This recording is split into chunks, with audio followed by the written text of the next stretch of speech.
Hello, and welcome back to another episode of Critical Reactions with your host, Bryan. We're going to finish up today with a special selection, which is where one of you tell me exactly what it is I need to check out. If you have your own song you'd like to request for special selections, you can find a link to do so in the description below. Today's comes at us from Benjamin. Hey, I'd like to request the song I'm Trying to Break Your Heart by the band Wilco from the album Yankee Hotel Foxtrot. The album studio version specifically, it's a little different than a lot of your requests, but I think you'll find it interesting to discuss. Thanks. So that's what we're going to be diving into today. This is a very pink Bandcamp page. Let's dive into it and see what's going on.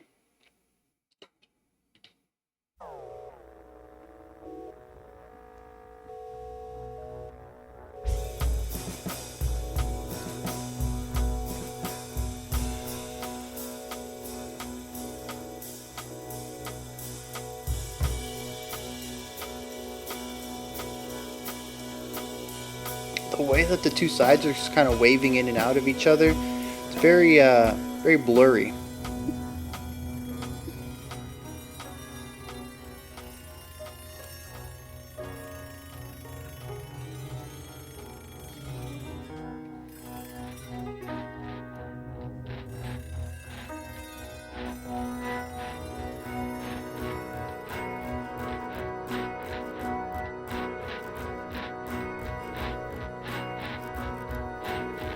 Interesting percussive element sitting in there.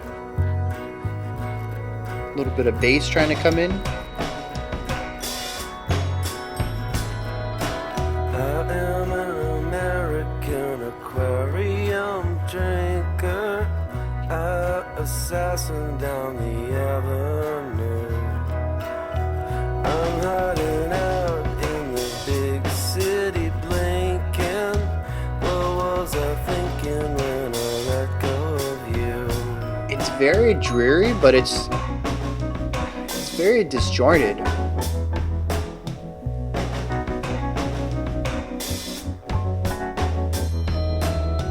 Let's forget about the tongue-tied lightning.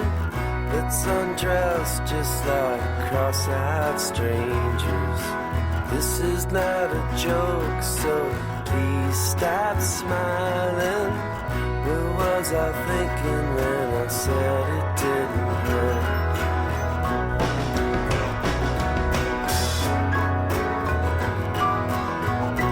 Introducing elements of dissonance.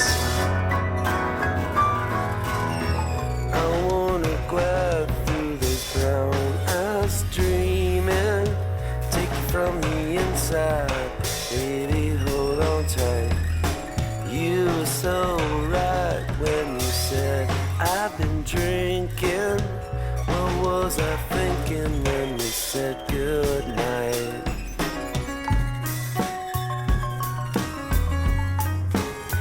See, all these elements just don't seem to be working together. They're all kind of doing their own thing, separated from each other.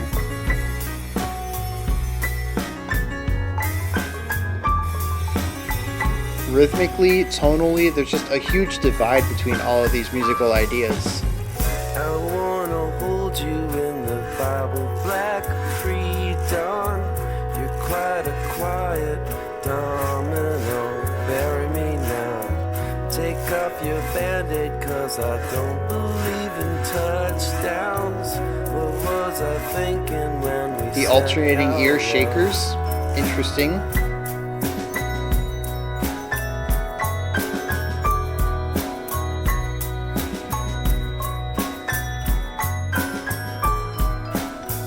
I always thought that if I held you tightly, you would always love me like you did back then.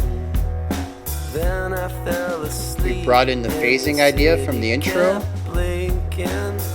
What was I thinking when I let you back in? I am trying to break your heart. I am trying to break your Okay, heart. I'm digging that. You still are the He says, I'm trying to break your heart. Sounds of like I am trying musical to concept break of your like glass shattering. heart.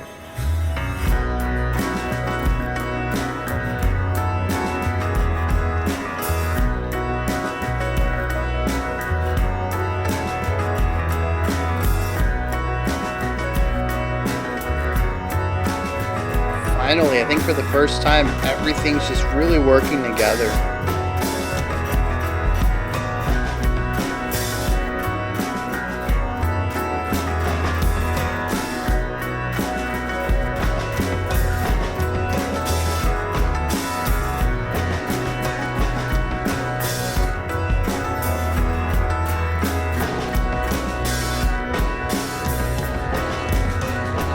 Okay, it's trying to fall apart again.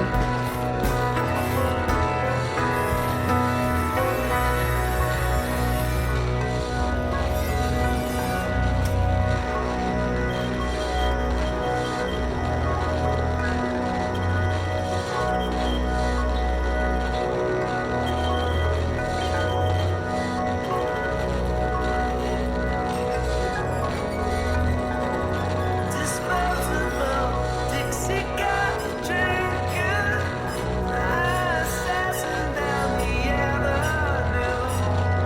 I'm hiding out in the big city blinking. What was I thinking when I let go of you?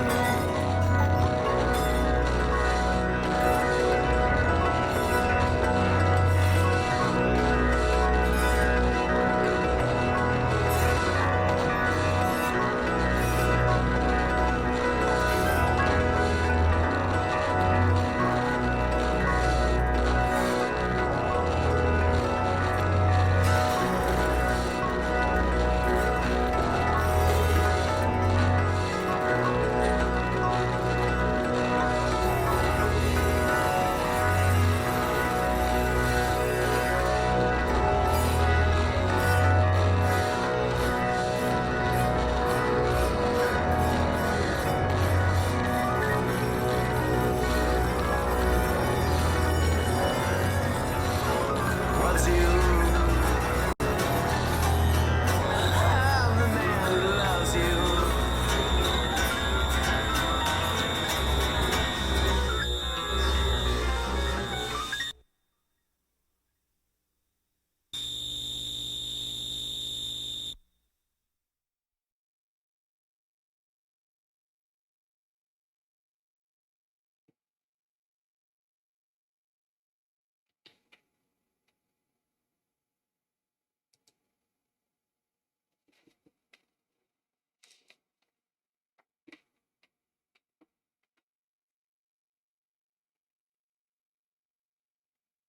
That was a trip.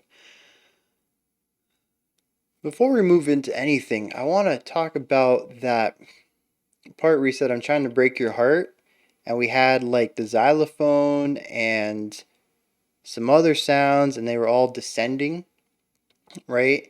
The xylophone, I think, was important. Actually, it wasn't a xylophone, it was a glockenspiel, wasn't it? Yeah, metal bars. Because it gave it that specific timbre.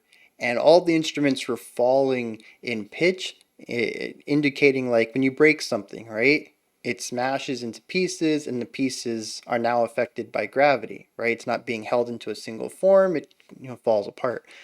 So we had this idea of like twinkling sounds and a glass like timbre with the glockenspiel, very harsh sound, probably using rubber mallets as well, just to get that extra harshness off the attack, a sharper sound to it. And of course, musically, we have the idea of falling. So it's like a shimmering glass like element hitting the floor, right?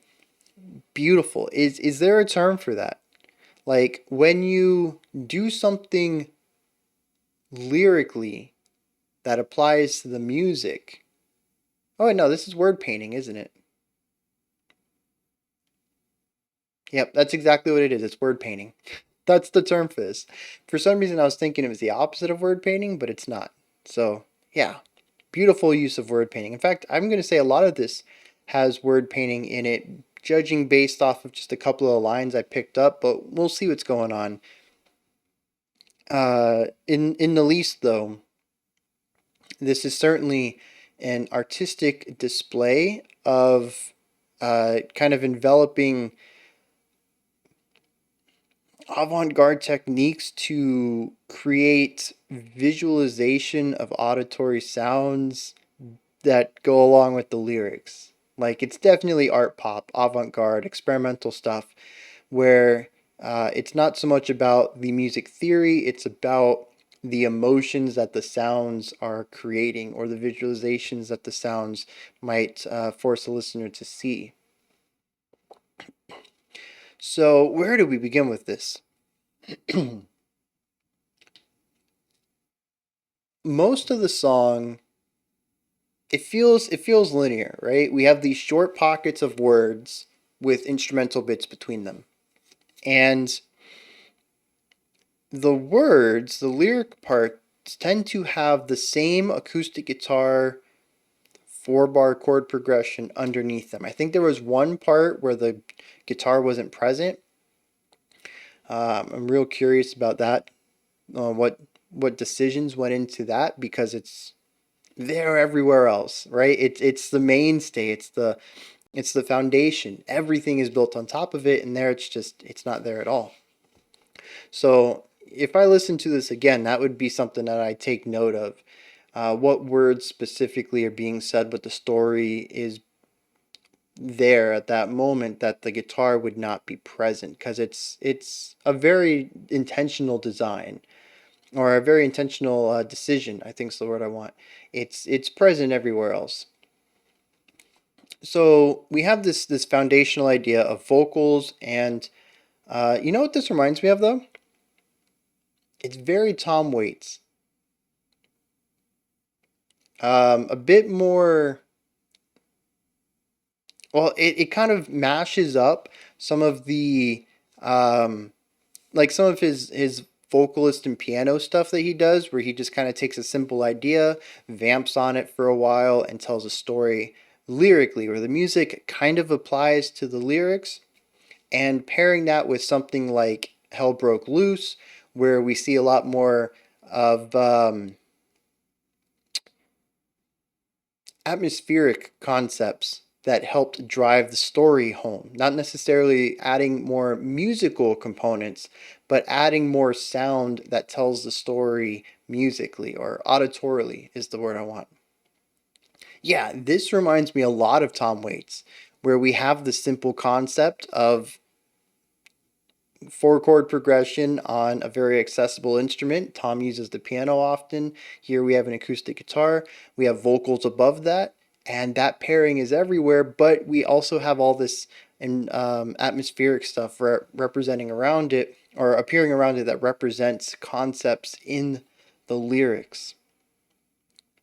And of course, if we look at this melodically, we look at the pitch and everything like that, the way that it sounds musically, it's very experimental.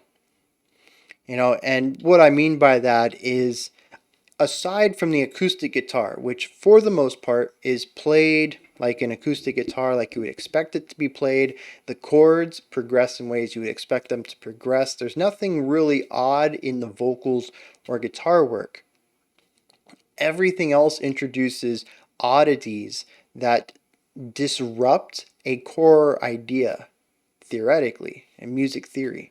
So we have a pedal tone that we hold out on the bottom, except, kind of flickers and phases out. There's two of them, and they kind of overlap a little bit, except sometimes the right one's not there, and sometimes they both are, and sometimes the left isn't there, and sometimes they're both not there, and they just kind of phase in and out of symmetry, of presence. That was the very first thing we heard, actually, was this underlying sound floor that was phasing in and out. We have melody lines that play around with microtonality and intonation, specifically digging into dissonance. We have drum parts that aren't rhythmically in time with anything else. We have bell sections that come in and intentionally create chaos both with the sharpness of their timbre and also the overall lack of consonance in their melody writing. There are a couple of sections that have a more stronger consonant, everything playing together. It's kind of everything, a unified approach, I suppose would be the way to say it. There's a couple of sections where they feel unified, but for the most part, every section of this track feels like it's actively trying to fall apart. None of the sections want to work with each other. None of them fit together. And the thing is that it's just barely, right? If the xylophone melody had been pitch had been playing the proper pitches of what the acoustic guitar was doing, it wouldn't have sounded odd. Rhythmically it was in time.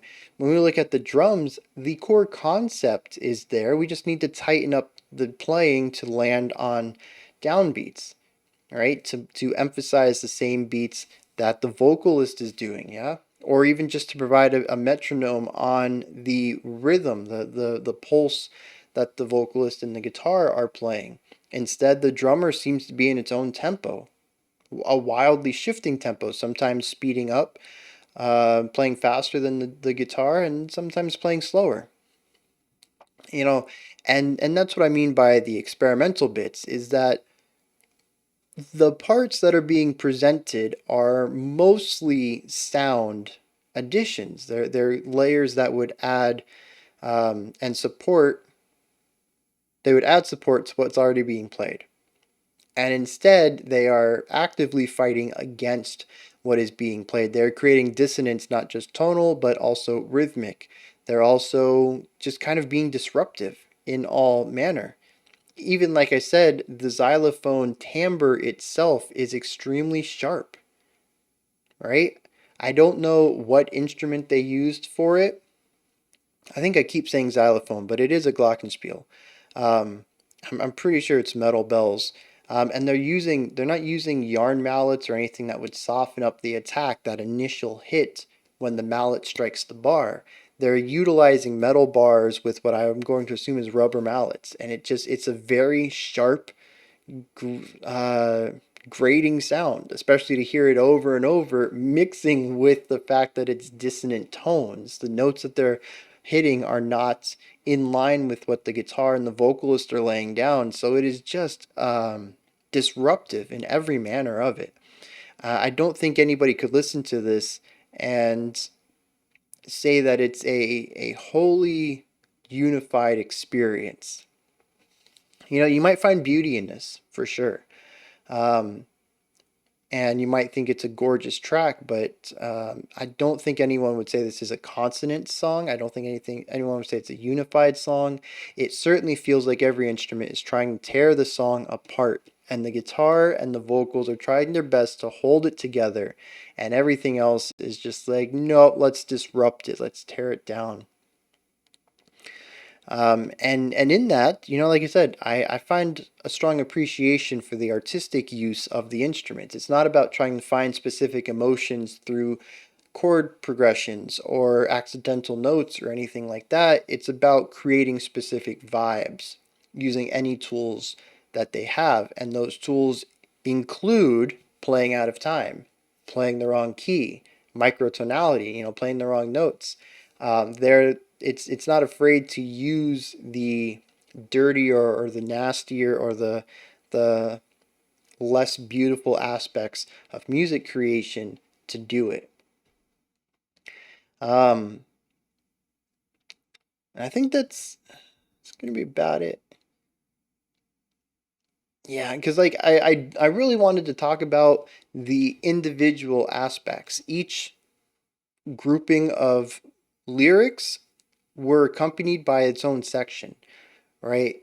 And like I mentioned, one of them, the guitar got pulled out. Another one had, the glockenspiel in it. Everyone had their own identity, and I don't remember each and every one of them, but I think it's really awesome that there is this linear progression. And I'm curious, maybe when I pull the lyrics up, I'll go back and listen to each section when I do the lyrics and see if we can do that because I think that the specific idea in each section is probably going to correlate to the lyrics in them. But we'll see.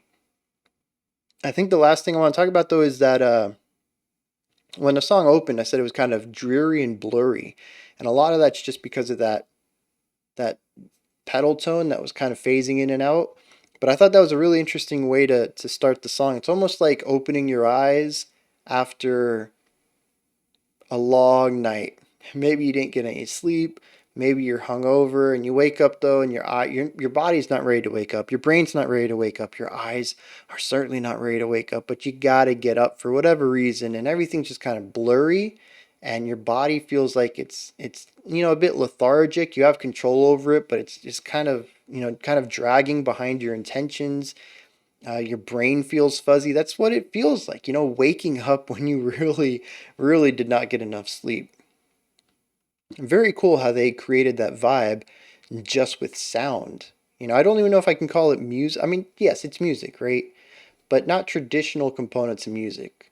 I want to make that clear. They went out of their way to form the atmosphere with sounds, not necessarily abiding by typical ideas of melody and harmony.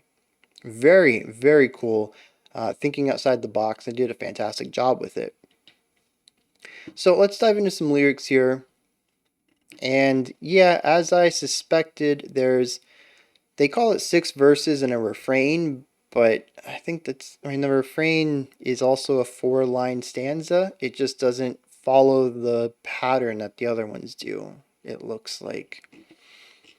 But yeah, so there's 7 distinct sections in here, completely linear, no repetition. Verse 1 says, I'm an American aquarium drinker.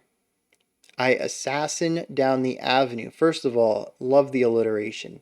American Aquarium Assassin Avenue. I'm hiding out in a big city blinking. What was I thinking when I let go of you?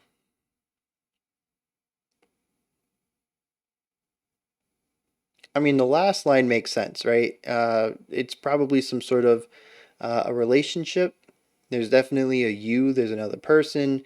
They're not happy that they are separated. What was I thinking when I let go of you? It's possible that this person had a strong influence in the separation. Maybe they brought the idea up.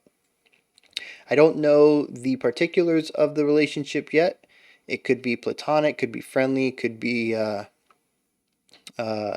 sexual, whatever. I don't know the level of it, but there's definitely a gap that was introduced that they're not happy about. And I mentioned that this part of the song was kind of blurry, right? And he says that he's I don't know, man, like going out on the big city, right? And drinker, like kind of has me the idea that he went out and got drunk, but I don't know what an aquarium drinker is. I assassin down. Assassin's not a verb, so like it's a peculiar use of it, which perfectly matches with the musical concept. Like all of the instruments are used very peculiarly. That's a weird word to say. Every instrument is used very unusually, right? They're not. They're used to create an atmosphere, not to play melody or rhythm or anything like that. So it makes perfect sense that assuming that this is a one person group. Oh no, there's quite a few people in here. Written by one person. Where's the lyricist? I don't have a lyricist, of course. Well, it probably stands to say that this group of people would probably have something similar between them, and the fact that they use instruments irregularly and words irregularly just kind of fits, right? I I'm an American aquarium drinker. I assassin down the out. Yeah, I got nothing here. But I am getting the vibe that there's the end of a relationship and he's broken up about it. Oh, he does say I want to break your heart. So it might have been um yeah. So, he's broken up about it though. He went out on town and had a drink, right? That's kind of the vibe I'm getting from this verse 1. And that kind of fits the sort of blurry dreariness at the beginning. Well, the dreariness kind of goes to everything, but the blurriness at the beginning. Especially since we start in the middle of this, right? He didn't say I'm going for a drink. He said I am a drinker. I am doing this down the avenue. I still don't know what assassinating is, but he says I'm hiding out in the big city. So, this is in the middle of it. We've come into the middle of this possible, drinking binge. Makes sense the song starts out so blurry like that, so fuzzy. Verse 2 says, let's forget about the tongue-tied lightning. Let's undress just like cross-eyed strangers. This is not a joke, so please stop smiling. What was I thinking when I said it didn't hurt? So there's at least some intent from him to engage sexually. He says, let's undress, unless maybe that's a metaphor. There's a lot of metaphor stuff in here. I also said, let's forget about the tongue-tied lightning. I assume that could be a metaphor for, the intensity of making out possibly, but, he's also talking about, letting someone go and being upset about it. So it's obviously not a decision he wanted to, for the relationship to end. He says, what was I thinking when I said it didn't hurt? It's possible that it could be about fast tongue movements in an argument and speaking kind of thing. The lightning is the intensity of it. I'm not sure. I mean, he says, let's not argue, let's go have sex. I mean, that's kind of what I'm getting from verse 2, which is a strange way to go about that. Then he says, this is not a joke, so stop smiling. I don't know. This whole thing just seems to be like jumping between ideas rather rapidly. It could be the way that he's remembering the argument, right? He's just kind of jumping between the highlights because he's in his delirious, drunken state. Verse 3 says, I want to glide through those brown eyes dreaming. Take it from the inside, baby, hold on tight. You were so right when you said I've been drinking. What was I thinking when we said goodnight?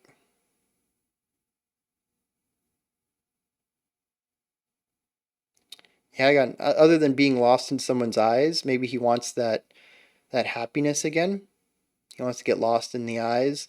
And you were right when you said I've been. Maybe he was drinking before the argument. Like we're still presently going on the drinking binge, but verse 2 and verse 3 are looking back at the argument kind of idea, holding on to the past maybe. Verse 4, I want to hold you in the Bible black pre-dawn. You're quite a quiet domino. Bury me now. Take off your band-aid because I don't believe in touchdowns. What was I thinking when we said hello? So yeah, there's just a lot of weirdness going on that kind of works with like the slurring of the mind, the slowing down of the mind when you get drunk, and it's kind of making these weird jumps between ideas. It's kind of the vibe I'm getting with. But the final sentence is the one that works for me. The one that I feel is the most clear. The most clear. What was I thinking when I let you go? Alludes to the fact that the relationship is over. What was I thinking when I said it didn't hurt? Could show that during the argument he felt that he was hurt by something that was said, and didn't bring it up. Said whatever, just kind of brushed it off, trying to be the big guy. And he says, what was I thinking when we said goodnight? That one I'm not too sure about. What was I thinking when we said hello, though? This is even going further back in the past. It could be possible that this was a way of saying, why did we even start this relationship kind of idea. But I'm not sure about the domino. What is Bible black pre-dawn? I don't know. Take off the band-aid because I don't believe in touchdowns. I mean, the metaphor jumping is so wild here. I mean, every sentence can kind of go in any direction, and I don't think I'd bat an eye just because we've seen some strange ones already. Verse 5, I've always thought that if I held you tightly, you'd always love me like you did back then, clinging on to the past. Then I fell asleep and the city kept blinking. What was I thinking when I let you back in? So it looks like even though we've kind of come back to the present now, and he took her back possibly, which is interesting because earlier he said he didn't want to let you go. And now he's like, oh, geez, why did I let you come back in? And now we're to the main part where the song takes a drastic shift from its typical thing. I'm trying to break your heart, but still I'd be lying if I said it wasn't easy. So judging on the what was I thinking when I let you back in, it's possible he's had clarity. He's had time to look back on all these aspects of the relationship, and maybe he didn't think it was all that great, kind of blinded by love idea. And now that it's over and he's looking at it with clarity, he's like, oh, that wasn't the greatest relationship to be in. And now but he did let her back in, and he has to break her heart again now. Because verse 1 says, what was I thinking when I let you go? Like I said, he had agency in that. It wasn't, what were you thinking when you got rid of me, when you tossed me aside, when you broke it off? It was, what was I thinking when I let you go? There's agency in that. And now he's restarted the relationship, but possibly with the clarity of knowing it wasn't a great one and it probably shouldn't be continuing. And he's brought to the idea that he has to break her heart, possibly again. But there's still a part of him that cares about her or loves her, he says, but still I'd be lying if I said it wasn't easy. So there's definitely there's still some feelings there for this other person. Verse 6, disposable Dixie cup drinking. I assassin down the avenue. I'm hiding in the big city, blinking. What was I thinking when This is just verse 1. The only difference is instead of I am an American aquarium drinker, he says disposable Dixie cup drinking. I mean, is he referring to size at this point? Like, it's not that he's drinking an aquarium, he's drinking an aquarium amount of alcohol. And now he's drinking a Dixie cup amount of alcohol. And Dixie cups are like little paper, disposable, right? They're little like 5-ounce cups or something like that. Um, hmm. So, he's saying that this time he's more mature about it. He's drinking less. Maybe he did break her heart again. He ended it a second time. He's just drinking less because maybe it's not even maturity. It's like a numbness. He's already done this once. This time it's not that bad. But he's still assassinating down the avenue. He's still hiding out in the big city, and he's asking himself again, what was I thinking when I let go of you? Interesting. The outro is, I'm still a man who loves you. So yeah, this is a song that seems to be about not necessarily a toxic relationship, but certainly one that doesn't work, right? These two people are not good for each other for whatever reason, despite them having feelings for each other, despite caring about each other. Hopefully, we don't have this other person's side of the story. We don't know if they care about this person, right? But we know that our narrator cares about the other one, and the other one came back, right? What was I thinking when I let you back in? They came back and tried to restart their relationship again. So there's definitely something about this relationship that they both want to work, but it doesn't, right? 2 times they've tried, 2 times they failed, but at the end of the day, he's still a man who loves this other person. So yeah, I think the music goes along with that very well. The lyrics are, for the most part, fairly straightforward once you get past all the weird metaphors. I think when you look at the key lines in each of these stanzas, you get the gist of the story, right? But nobody really just walks away from a relationship, especially if you've devoted a lot of time to building it up, completely unfazed. It's going to hurt. It's going to feel awkward. You're going to want to drown the pain. And you're still going to have feelings for this other person, You're still going to care about them. Even if it's not as much as you used to, you spend a lot of time with them. So, that's what it seems to be about. And I think that works well with the music because the music is constantly trying to tear itself down. It doesn't work. None of the instruments come together to create something traditionally gorgeous or coherent, even at times. It is a mess of a song. Every time a new voice comes in, its job is to disrupt what we already have. It's to create dissonance and to sow chaos. And none of the instruments come together well. The only thing that really works for any extended period of time is our narrator and his guitar.